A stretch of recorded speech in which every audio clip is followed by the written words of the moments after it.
Guess I'm streaming. So I'm looking at Tricoderma Spores, and I gotta test. Sorry, I'm new to streaming, so now I gotta make sure that I'm streaming. I guess this is cool. So I'm gonna make Trichoderma. I'm gonna grow it. I have several things that I want to do with it, and I need to figure out how to grow it because we're going into. I'm learning. I want zero cost input for everything I do, and most importantly, I want to grow it because I want to start using it and testing it as a fungicide. And I've got some ideas on how you want to use it and what I want to use it on, but I don't want it in spore form for what I want to use it. Because if I'm going to use it as a foliar, for example, Trichoderma doesn't like sun. It likes to be in shade, and it would need time to develop. So this is what they look like. I'm at 400 magnification. Let me back up a little bit. You know what I'm going to try to do? So I took these spores right off of a bag a mushroom black bag that had a, a bunch of trichoderma on it, and I just passed a knife across it. This is 200. Let's go to 100. So, man, it's like millions of them. That was just a little with the tip of the knife I took and then put it on my slide. Imagine that. Trichoderma is green. You usually find it growing on, in my case, fungal blocks, but I mean, that's the green you find on your citrus. It's the green you find on bread. So here it is a little more broken up and loose. And then let's see if it fluoresces under epifluorescence. Kind of, because a lot of things will actually just disappear. That's good to know too when I'm looking at a soil sample.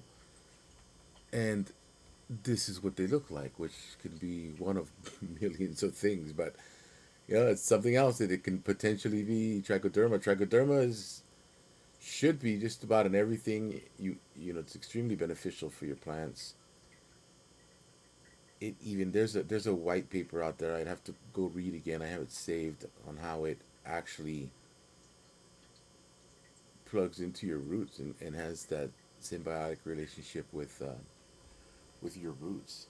But it also works as a fungicide if you have it active and going. And I've seen these products out there where they're selling trichoderma. They're selling it, and it's these little green bottles. That's spore. I can do that all day long. I mean, technically, you could do that all day long just by, I don't know, scraping it off your citrus or something. But I want to promote growth. I want it in its hyphal state, and then I want to learn how to suspend it in that hyphal state so that I have it suspended in its hyphal state where it's actually active. Because when I do set this off as a foliar along with other biology, I would do it, I'm thinking, at night so that it has all night to do what it does and potentially outcompete anything on that leaf surface is the idea. And I'm not, again, I'm not a scientist, man. This is just me figuring it out and understanding how the microbe itself works. So it's inevitable. I felt it was inevitable that I'm going to end up in the myco world. I just really wanted to get a decent grip on bacteria and eukaryotes, prokaryotes before I start really diving into the fungi. And I feel like I've got a solid understanding. And again, it's just an understanding because there's so much to learn, and I will forever be learning. So here, look at this. This is hyphal. It's growing, and then if you look at the tip here, I don't know if you can see my mouse. I'll have to figure that out as I. You should be able to, but those are spores now. So this is a living piece of hyphae. If this piece of hyphae were to be wherever I want it to be, in the soil or on the plant, it would continue to thrive if there's something for it to eat. If not, they start to sporulate like this. They'll start to create and produce spores to go dormant. Spores are dormant. So I'm starting again my research into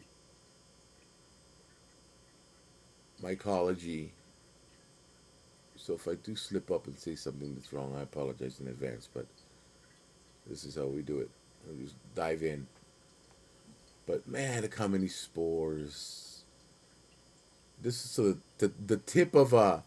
This is the tip of a knife. So imagine if you have like an orange that's gone green or a lemon that's gone green. How many spores are on that surface? That's amazing. So once I get this thing figured out and I've got the hyphae going, I'll document it. I'm gonna start going live with my microscopy.